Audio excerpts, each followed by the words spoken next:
Então, gente, nossa última série de mensagens foi sobre, você lembra? A Raquel já respondeu, estava no primeiro culto e está nos cultos ligados, né? Mas quem mais lembra do que foi que a gente falou durante algumas semanas? Fé. Fé é fundamental. É muito importante porque sem fé nós não vamos ser salvos. Sem fé nós não conseguimos viver uma vida com Cristo, nós não conseguimos enxergar as realidades que os olhos físicos não enxergam e nós não conseguimos agradar a Deus. Então fé é algo fundamental. Mas, mesmo sendo tão importante, a fé não é tudo. Não sei se isso choca você, mas fé é fundamental, mas fé não é tudo.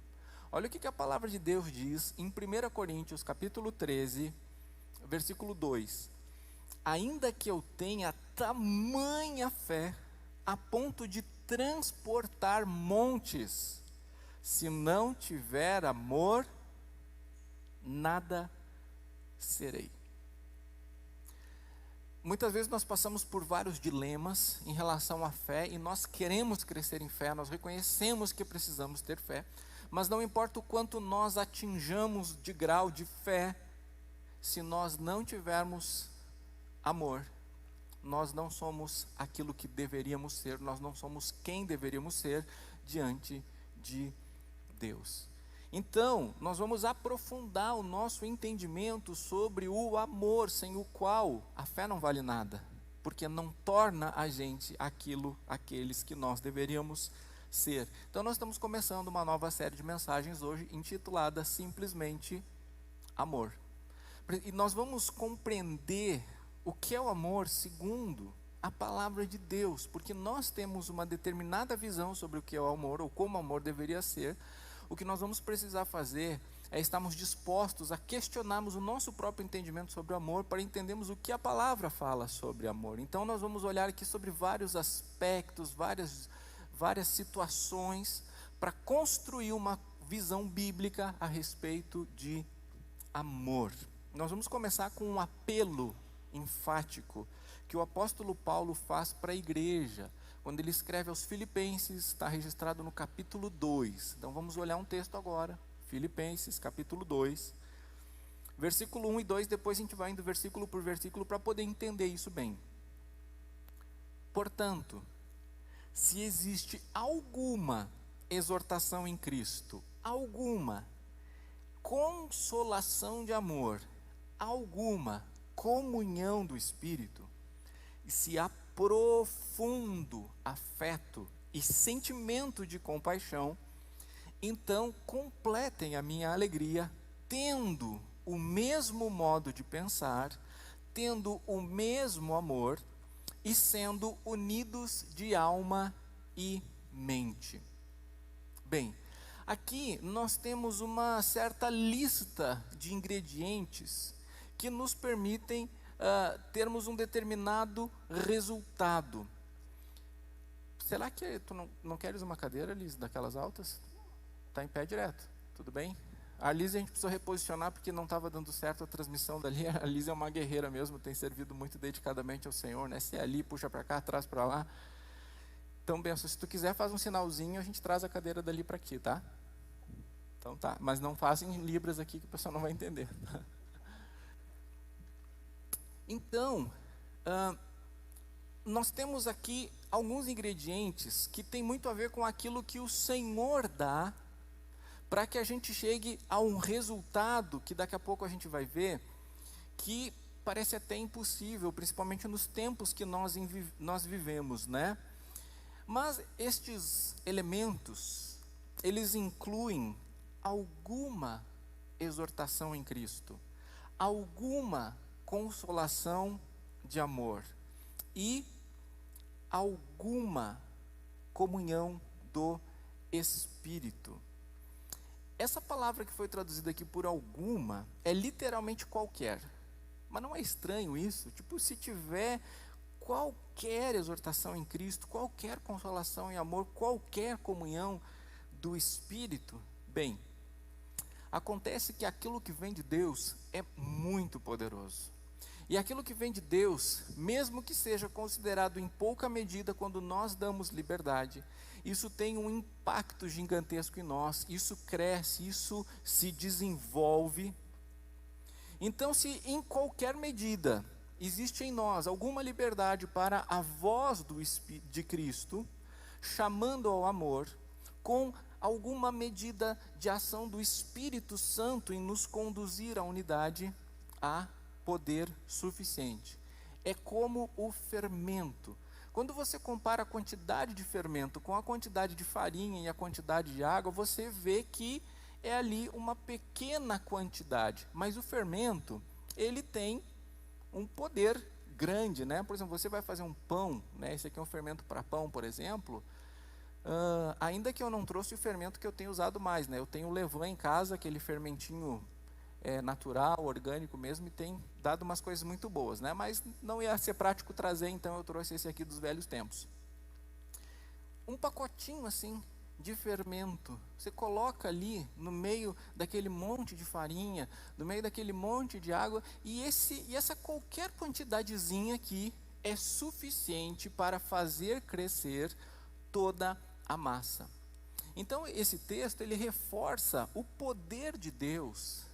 Quando nós damos alguma abertura para Ele, Ele começa a trabalhar na nossa vida. É por isso que a gente diz e repete o tempo todo: venha como você está, venha do jeito que você tiver. Porque se você se direciona ao Senhor, o que vem dEle, mesmo que naquele primeiro momento seja uma abertura pequena que você dá, vai fazer uma grande diferença na sua vida. Se damos liberdade ao Senhor, Ele é poderoso para fazer infinitamente mais aquilo que só Ele pode fazer nas nossas vidas.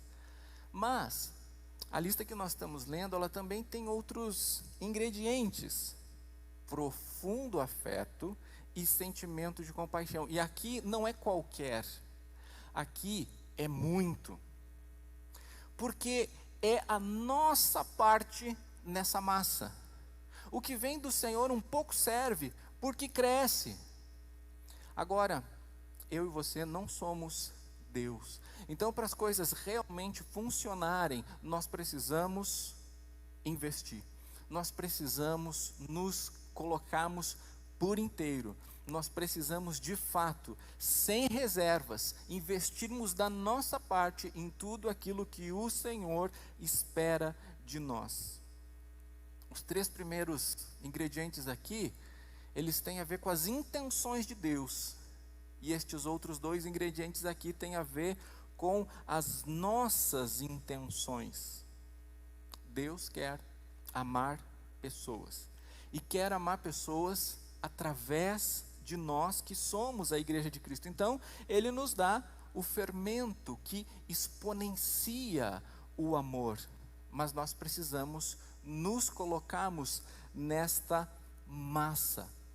Se você já fez algum pão, deixa eu saber aqui, quantos já fizeram pão? Levanta a mão, não precisa ter dado certo, só a intenção já está valendo hoje aqui.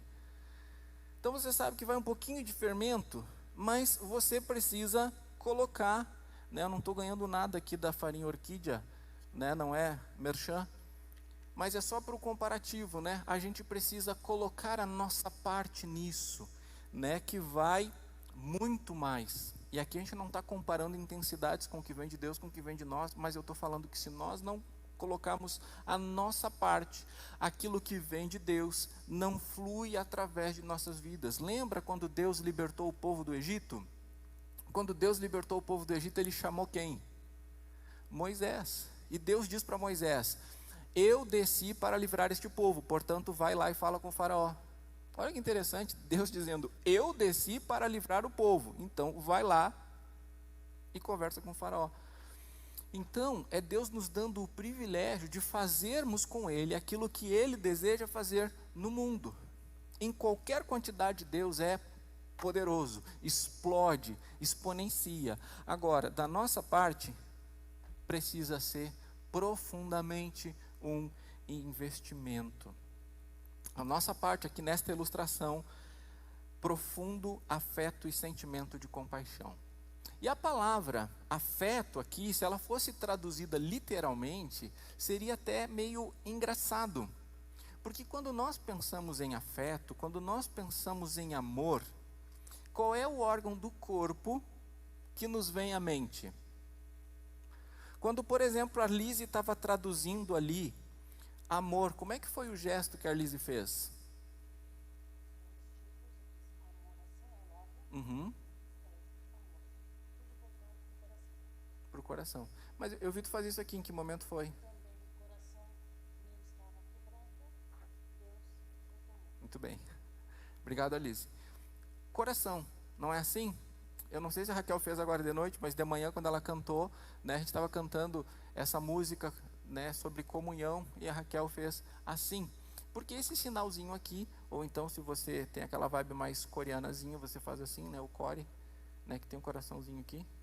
Ou se você é mais biológico, você vê o coração todo aqui, aqui é a veia aorta, mas aí tem as outras decorrências.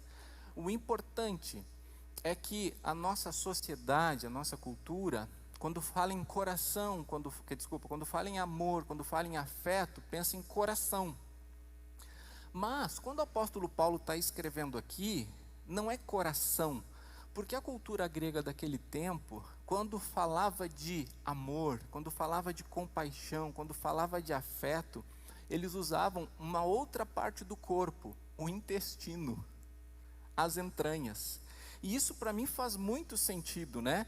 Claro que não é romântico, né? Agora imagina, dia 12 de junho você chegou para sua esposa, né? Para o seu marido e disse assim, eu te amo do fundo do meu intestino, né? Ia ser até o contrário disso, né? Ia ser ruim, né? Mas deixa eu fazer uma pergunta aqui para ver se isso faz algum sentido. Você já sentiu um frio na barriga? Sim ou não? Quantos aqui já sentiram frio na barriga? Não hoje, porque hoje a gente está sentindo frio na barriga, frio nos braços, frio nas pernas, frio na cabeça. Hoje não conta. Mas já sentiu um frio na barriga quando levou um susto muito grande? Ou então, quando você viu a pessoa amada? Eu lembro de várias vezes no meu relacionamento com a Paula, eu estar num lugar e ela entrar assim, e parece que dá uma volta aqui dentro, assim, dá aquele friozinho na barriga, né? E aí eu disse para ela, me aquece. E aí deu certo, né? Passou meu frio na barriga. Mas, como é importante algumas coisas que acontecem ao nosso redor e por serem importantes, dá aquele frio na barriga, seja em relação a medo, seja em relação a profundo afeto, a profundo sentimento envolvido nisso. E veja, qualquer chamado de Cristo, porque a exortação ali tem a ver com o chamado de Cristo, né? Qualquer amor que vem do Senhor, qualquer direção do Espírito Santo em relação à unidade, à comunhão, mas aí, ó, você precisa se juntar nisso, como se isso fosse a coisa mais importante, porque de fato é. É isso que tem que te dar o frio na barriga, é isso que tem que mexer contigo, é nisso que tu tem que investir, não pode ser só um pouquinho, tem que ser muito, tem que se jogar, tem que colocar a mão na massa, tem que se envolver com isso. Vida com Jesus não é uma vida de assistir, não é uma vida de ir até ali, é uma vida de se entregar por inteiro, a ponto de ser movido nas suas entranhas. Então, Paulo fala sobre isso, nos lembrando sobre como isso resulta em compaixão, que é o de fato poder se preocupar, se importar com aquilo que os outros estão vivendo. Exemplo, nós falamos aqui sobre várias pessoas que estávamos orando, vamos falar sobre o pai do Rômulo, o pastor Enes. Teve um AVC recentemente, que foi bem grave. E ele não se recuperou ainda do primeiro AVC. Há poucos dias ele conseguiu dar os primeiros passos. E ele ainda consegue dizer pouquíssimas palavras. E agora vem um segundo AVC. Gente, se a gente pensa assim, o pai do Rômulo é uma coisa. Mas se eu penso assim, podia ser uma pessoa que eu amo. Podia ser alguém próximo a mim. E como eu ia sentir isso? Ou podia ser eu. E como eu gostaria que tivesse pessoas intercedendo, se importando, se mobilizando para atender necessidades. Enquanto nós não chegarmos nesse ponto de que aquilo que importa para os outros, importe para nós também, nós não estamos colocando toda a farinha, nós não estamos nos colocando por inteiro nessa massa. E aí não vai importar o quão poderoso é Deus na nossa vida. Porque Deus continua sendo o mesmo poderoso, Ele continua sendo o mesmo soberano, mas Ele é soberano e poderoso com tanto amor, que ele não força ninguém a nada. Ele dá oportunidades, ele sinaliza o caminho. Lembra que o Senhor Jesus disse: eis que estou à porta e bato. Quer abrir a porta? Eu entro. Não quer, não vai dar, não vou entrar, não vou arrombar a porta do coração de ninguém. É por isso que nós temos, como igreja, uma margem muito grande para fazer aquilo que a gente está ouvindo aqui na pregação ou não fazer, porque o Senhor não nos obriga, mas Ele não deixa de mostrar o caminho. Então, se há em nós lugar para a ação de Cristo, e a nossa vida então é dirigida na direção que o Espírito quer nos levar, então o resultado é esse: ter o mesmo modo de pensar, ter o mesmo amor e sermos unidos de alma e de mente. Falamos sobre esses termos, principalmente o mesmo modo de pensar em 2021, é praticamente inaceitável, né? Dizer para as pessoas que elas deveriam ter o mesmo modo de pensar, isso já é politicamente incorreto há muito tempo. Porque a onda do momento é pluralidade, é diversidade. E isso é necessariamente ruim? Não, não é. Porque, por exemplo, o próprio corpo de Cristo tem diversidade. Nas nossas diversidades, funcionamos juntos em unidade. Por exemplo, a própria palavra de Deus apresenta os dons num contexto de diversidade, dons diferentes, mas que funcionam juntos para o mesmo corpo ser estabelecido. Qual é o problema que nós vivemos acentuadamente no nosso tempo? As pessoas querem tornar plural aquilo que deveria ser singular ou aquilo que é singular. As pessoas querem tornar diverso o que deveria ser igual. E até os crentes hoje têm dificuldade com a ideia de ter um só modo de pensar. Mas pensa no início da igreja. Se dissessem lá para os apóstolos, há 2000 anos atrás, um pouco mais, se dissessem o seguinte: olha, as pessoas aqui na igreja, elas querem pensar cada uma de um jeito e a gente tem que dar esse espaço. Isso seria recebido como uma heresia ameaçadora.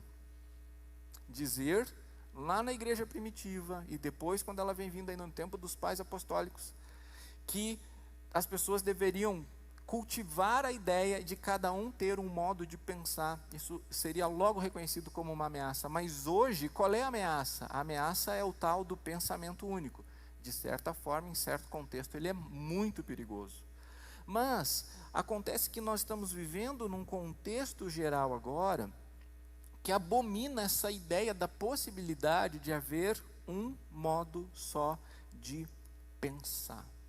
E como é que a gente saiu daquele ponto e chegamos no ponto em que para nós hoje é um absurdo pensarmos sobre a possibilidade de termos o mesmo modo de pensar? Você já deve ter ouvido ou visto aquela ilustração do sapo, né? Não sei quanto de científico tem naquilo, mas a ilustração vale.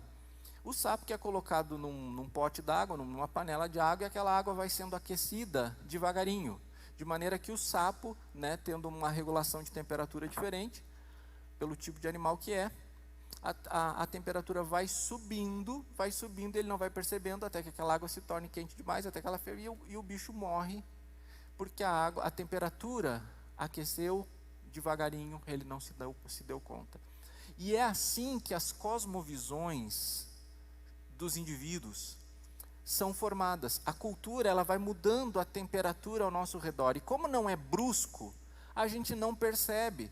Quando a gente vê, a gente já está morrendo, ou quando vê, literalmente nós estamos mortos, do jeito que nós estávamos antes de Cristo, mortos em nossas transgressões e pecados, mas nós não percebemos a temperatura da cultura ao nosso redor, e nós morremos. Não mais em relação à morte eterna, porque estamos salvos, mas deixando de ter a vida de Cristo sendo refletida através da nossa vida, deixando de usufruir o que temos numa vida com Cristo, a nova vida sobre o qual a palavra fala, né?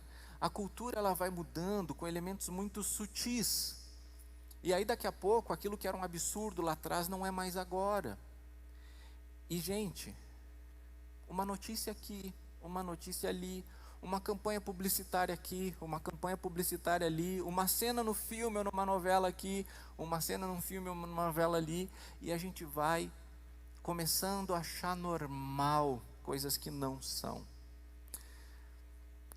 Por exemplo, você vê acessar o UOL, site de notícias UOL, e isso vale para qualquer outro site de notícia também.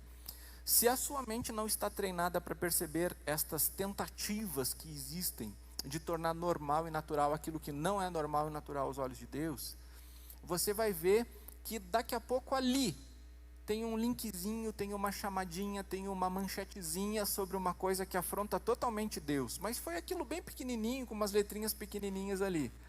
Daqui a pouco você voltou lá naquele site e tem uma outra coisa daquela. E eu não estou fazendo uma crítica pontual ao UOL, porque isso está no R7, isso está no G1, isso está no BBC, isso está no Yahoo. Estou trazendo um exemplo aqui. Uma mente treinada percebe.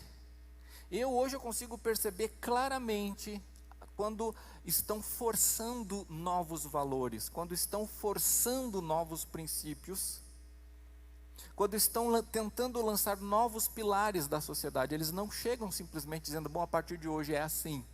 Não, são pequenos detalhezinhos que fazem com que daqui a pouco uma coisa que era tão absurda na igreja há 2000 anos, hoje o absurdo seja o contrário.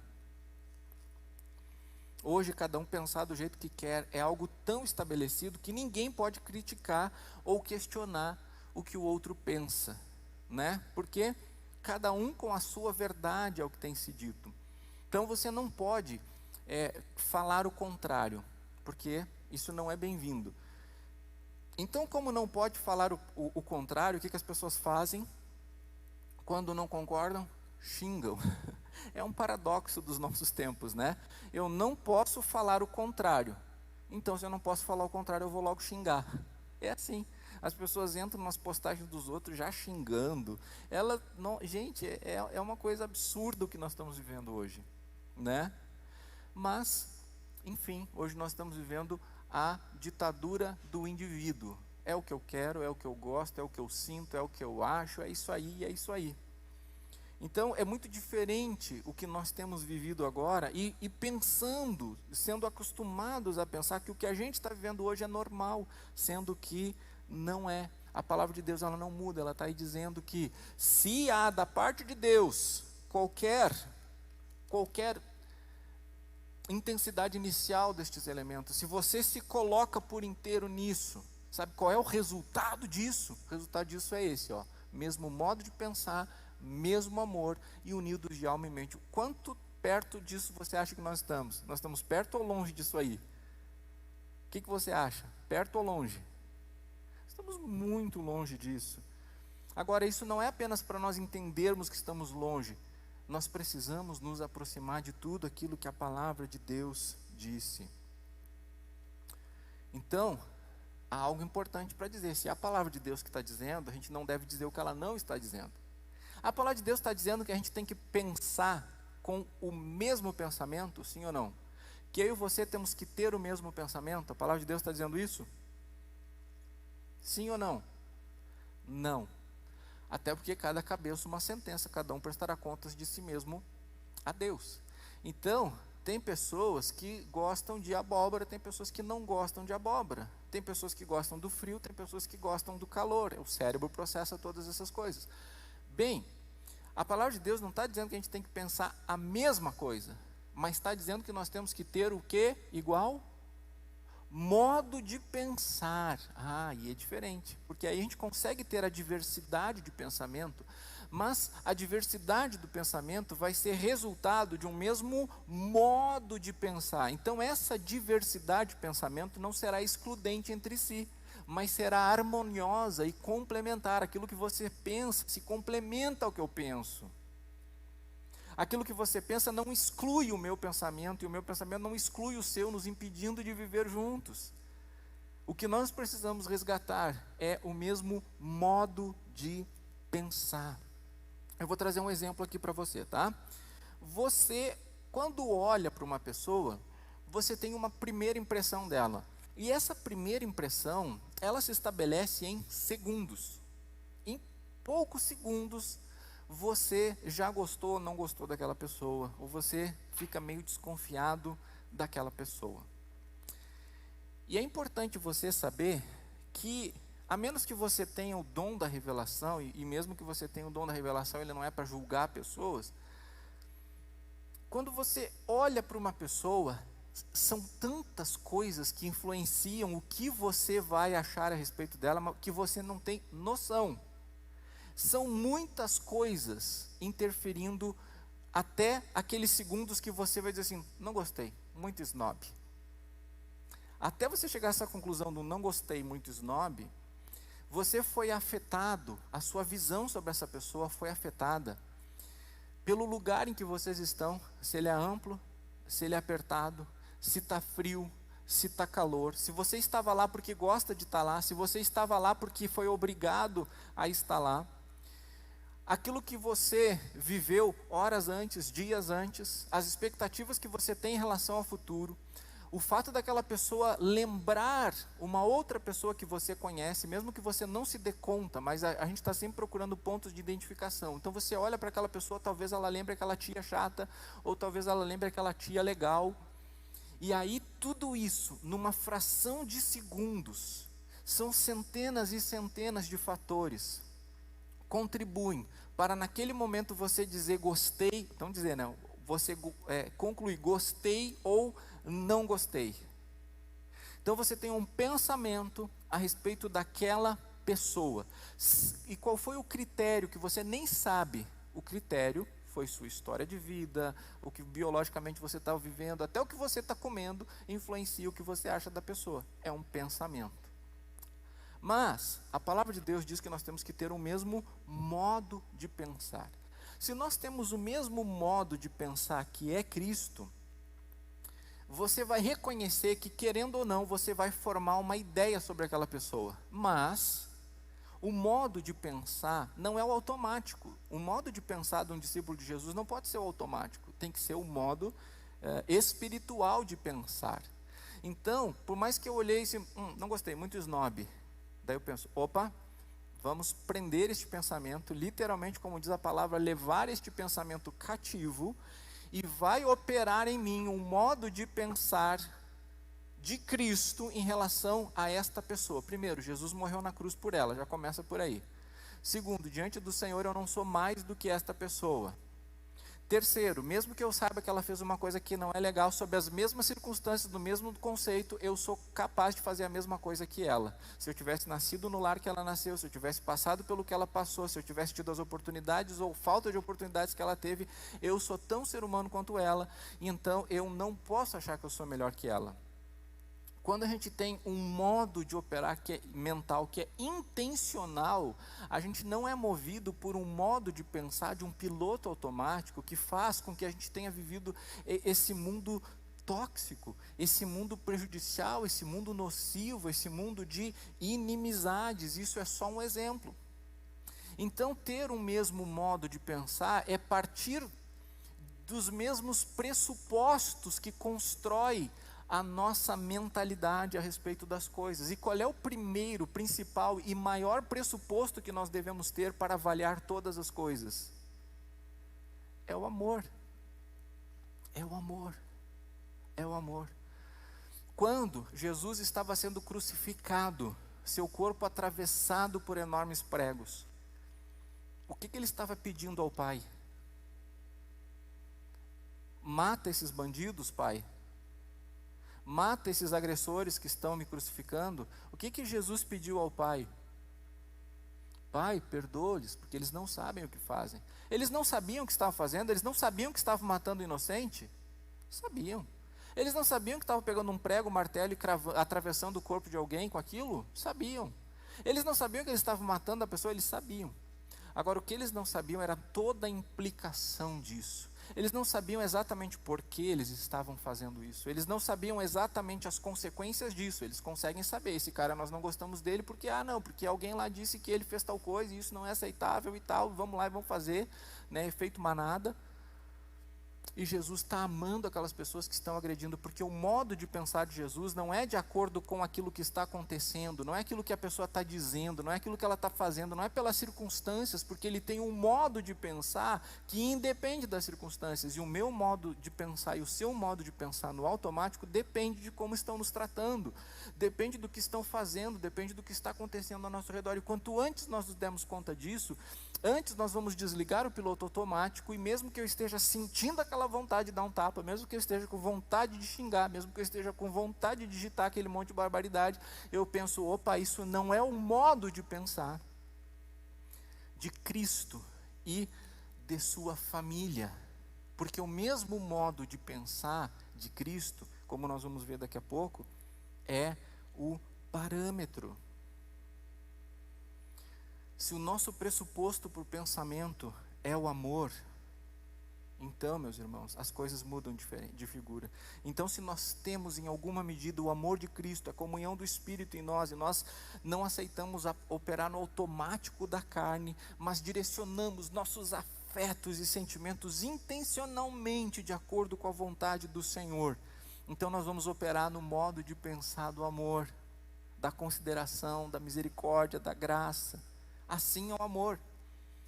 Não o amor das novelas, dos filmes, das séries, dos livros, mas o mesmo amor derramado por Cristo por nós. Jesus é a convergência da nossa alma e da nossa mente. Só Jesus pode fazer a convergência de pessoas tão diferentes.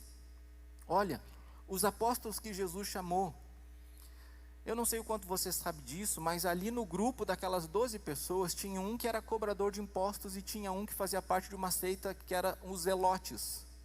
Você sabe qual é a relação entre os cobradores de impostos e os zelotes? Era bem conflituosa, porque os cobradores de impostos, como Mateus, os impostos cobrados na Palestina iam para onde? Para Roma, que era o império dominante daquela região. Então os impérios iam para Roma, os impostos iam para Roma.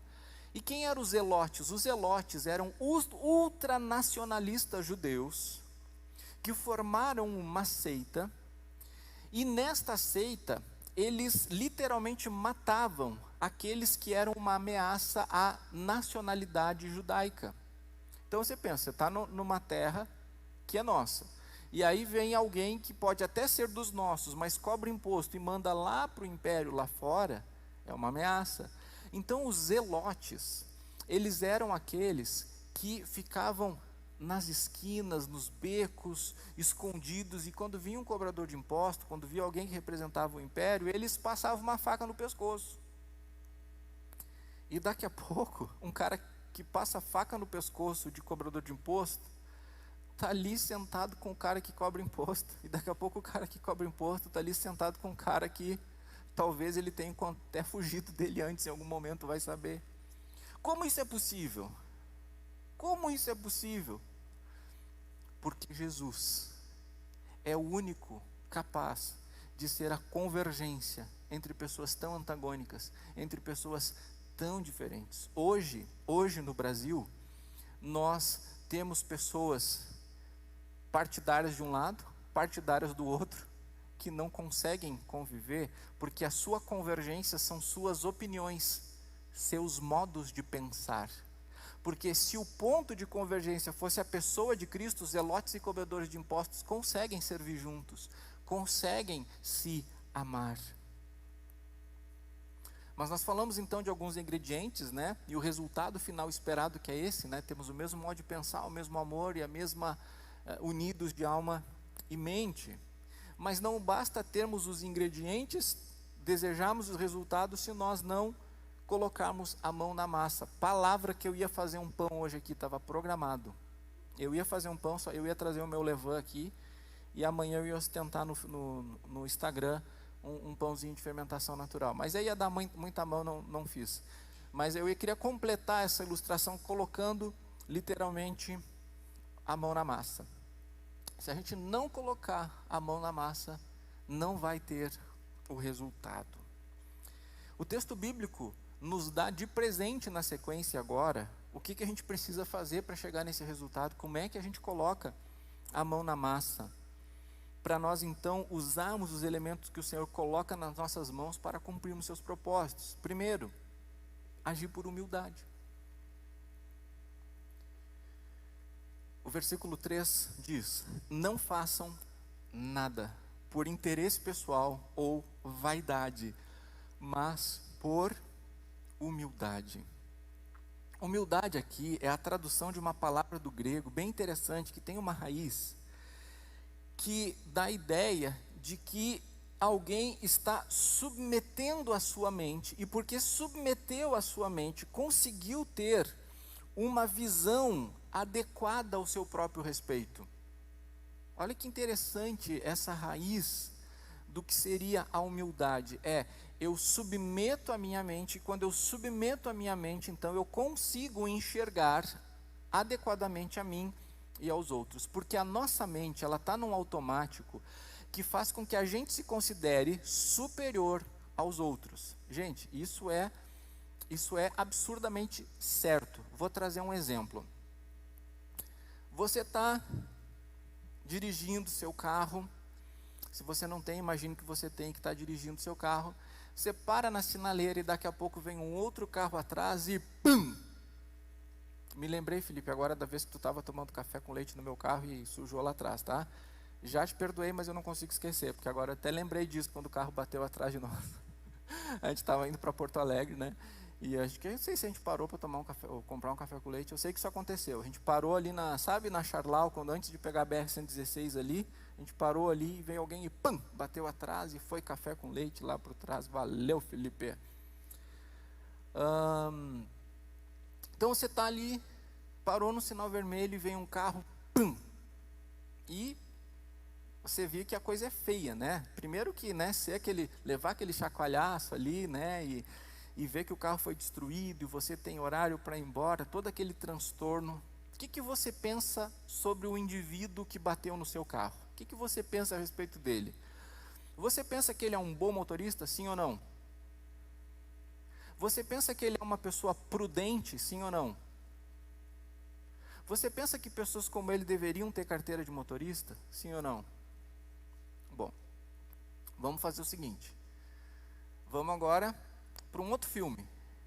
O outro filme é você dirigindo e um carro à sua frente parou no sinal vermelho e vai lá você e pum, bate no carro do outro. O que você pensa sobre sua culpa nessa hora? Normalmente, o que você pensa? Você vai pensar normalmente coisas que diminuem a sua culpa e que aumentam a sua liberdade para viver aquilo. Por exemplo, estou aqui preocupado com a minha mãe que está doente, né? Então estava lá preocupado com a minha mãezinha, estou indo lá buscar o meu filho agora porque ele caiu, se machucou, então estou indo lá no colégio lá buscar ele, não sei como é que ele está. Esse carro aqui, esse freio não está bom.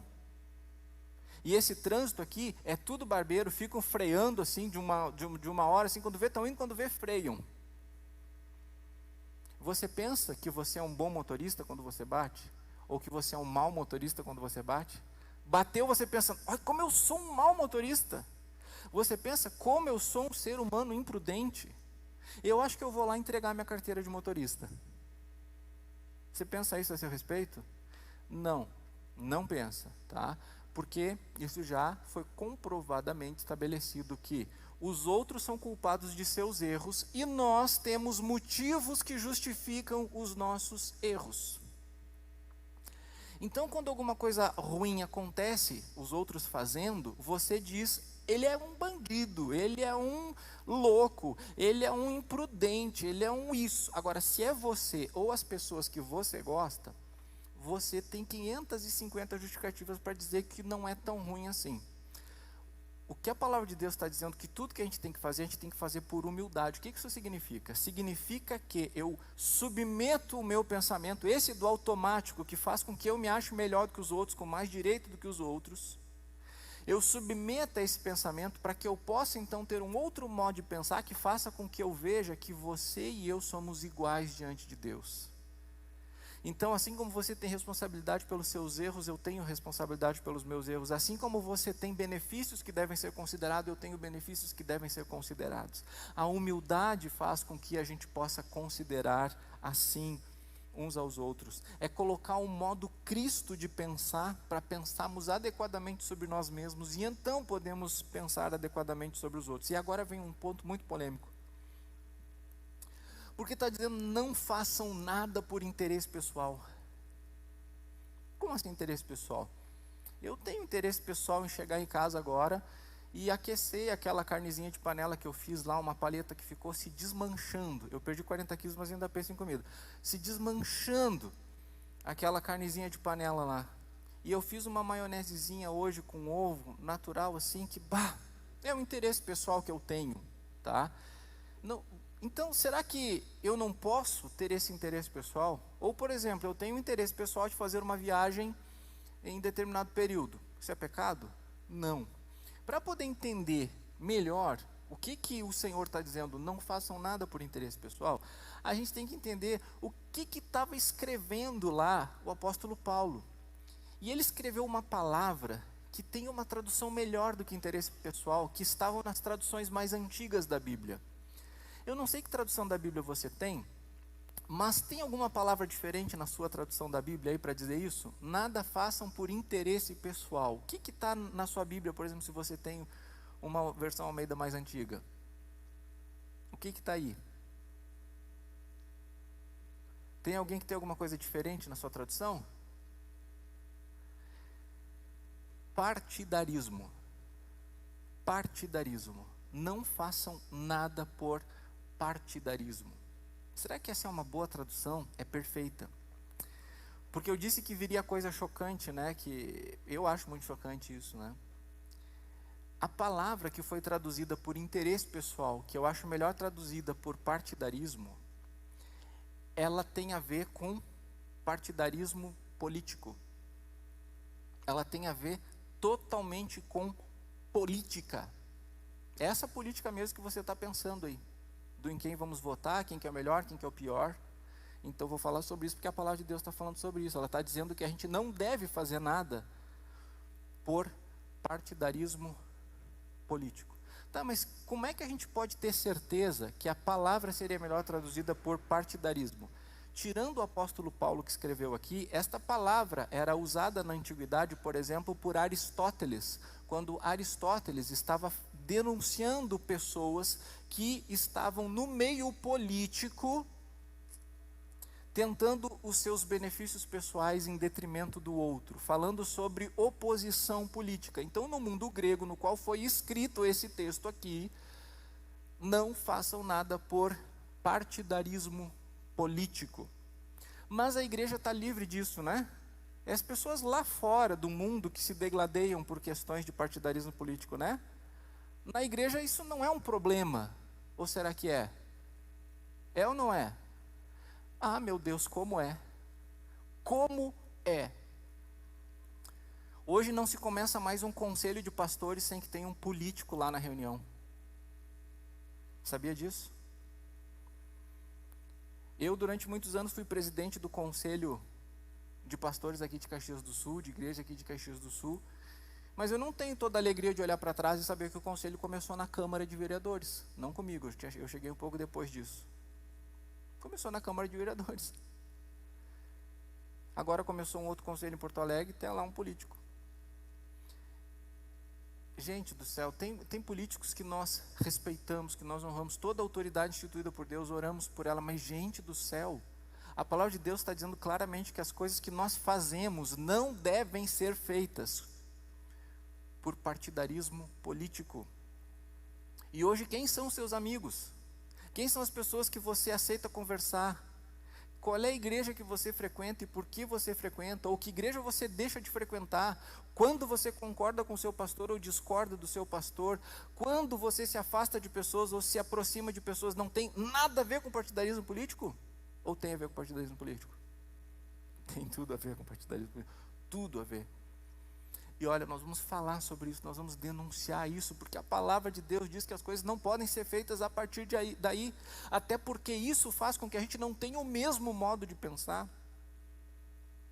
Então, irmãos, irmãs, vocês não sabem em quem eu votei ou deixei de votar nas últimas eleições. Não sabem, né? Vocês não sabem quem eu votei para vereador, quem eu votei para prefeito, quem eu votei para governador. Vocês não sabem quem eu votei ou deixei de votar para presidente da república. Você não sabe quem eu votei dos deputados. Você não sabe, porque eu não vou compartilhar aqui. Não vou dizer, acho melhor você ir para a direita, acho melhor você ir para a esquerda, porque isso não é um papel que cabe a mim ou que caiba à igreja.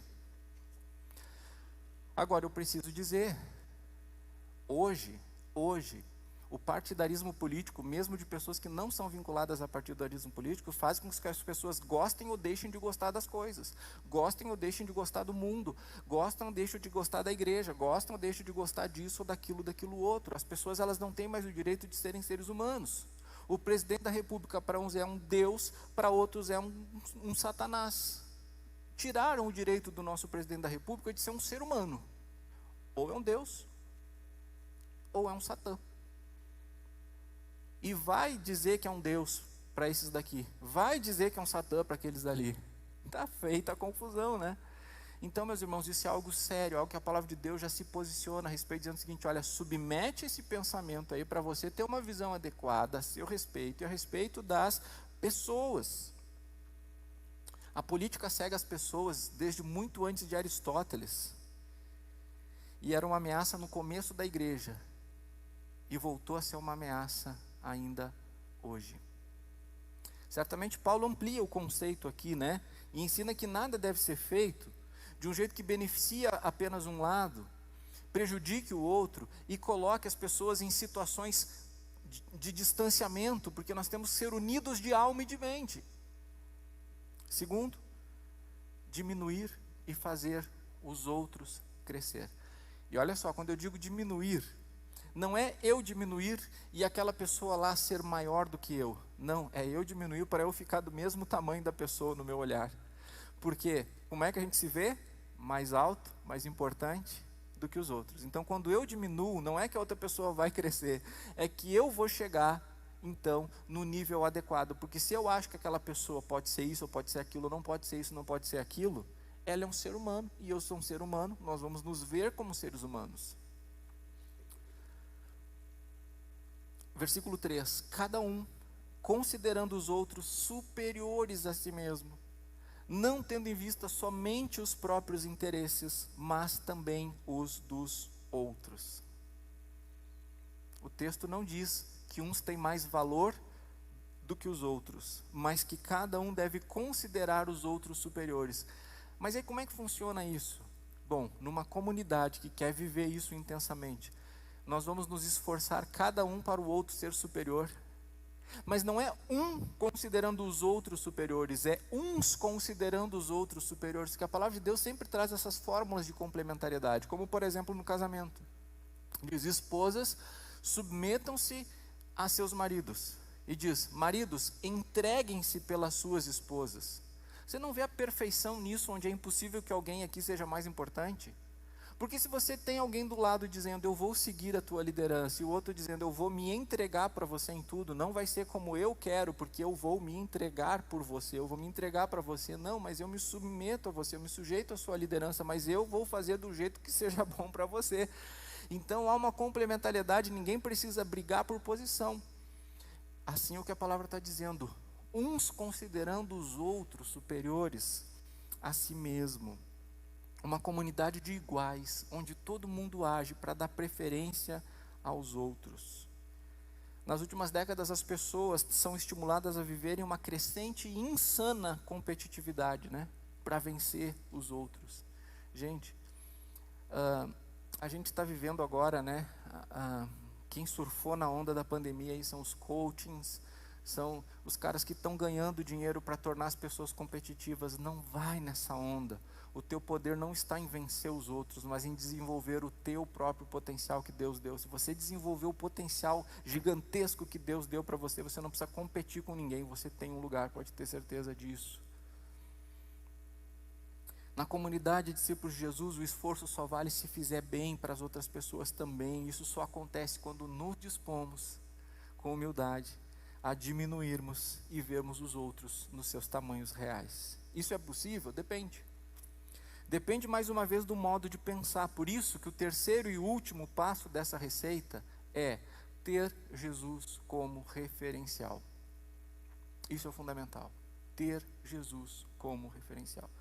Os últimos versículos que nós vamos ler dizem, a partir do versículo 5: tenham entre vocês o mesmo modo de pensar de Cristo Jesus, que mesmo existindo na forma de Deus, não considerou o ser igual a Deus algo a que deveria ser retido a qualquer custo. Pelo contrário, se esvaziou, assumindo a forma de servo, tornando-se semelhante aos seres humanos, e reconhecido em figura humana, ele se humilhou, tornando-se obediente até a morte e morte de cruz.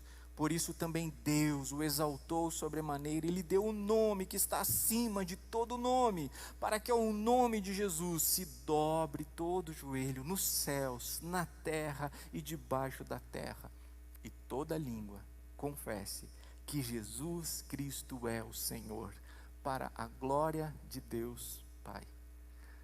Uma paráfrase desse texto é assim: olha, Deus dá para você a voz de Cristo, dá todo o amor, o Espírito Santo vai guiando você, te joga de cabeça nisso aí, até sentir o frio na barriga.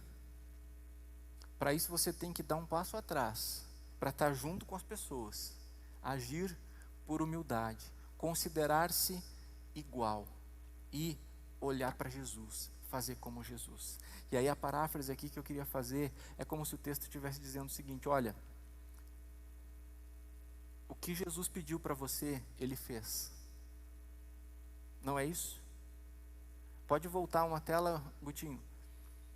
Tenham entre vocês o mesmo modo de pensar de Cristo, que mesmo existindo na forma de Deus, não considerou que o ser igual a Deus era algo que deveria ser retido por qualquer custo. Pelo contrário, esvaziou a si mesmo. Então, requer um esvaziamento da nossa parte, requer. Mas o apóstolo Paulo está nos lembrando o seguinte: ei gente, Jesus fez antes. Jesus não pede para você nada que Ele não tenha feito antes. Jesus não pede para você entregar nada que Ele já não tenha entregue para você antes. Jesus não diz para você ir em lugar nenhum que Ele já não tenha ido antes. Então, se Jesus é o centro das nossas vidas, é o centro da nossa comunidade, e a gente vai fazer essa parceria aqui com o Senhor, vai ser diferente daqui para frente. Esta é a comunidade que eu creio que o Espírito Santo está edificando aqui, alicerçada no Senhor Jesus, onde a gente enxerga uns aos outros. Amém, igreja? Se Jesus, sendo o glorioso Filho de Deus, agiu com humildade, considerou os outros superiores a si mesmo, porque morreu pelos outros, para que os outros vivessem, por que nós nos negaríamos a isso? Isso é de grande valor para o Pai Celestial, que exaltou Jesus, o Filho, sobremaneira. Então vamos ser a comunidade que em Cristo ama, pensa, sente e faz como Cristo, para promovermos a glória do Senhor e sermos o corpo vivo que anuncia que Jesus Cristo é o Senhor, para a glória de Deus Pai. Amém?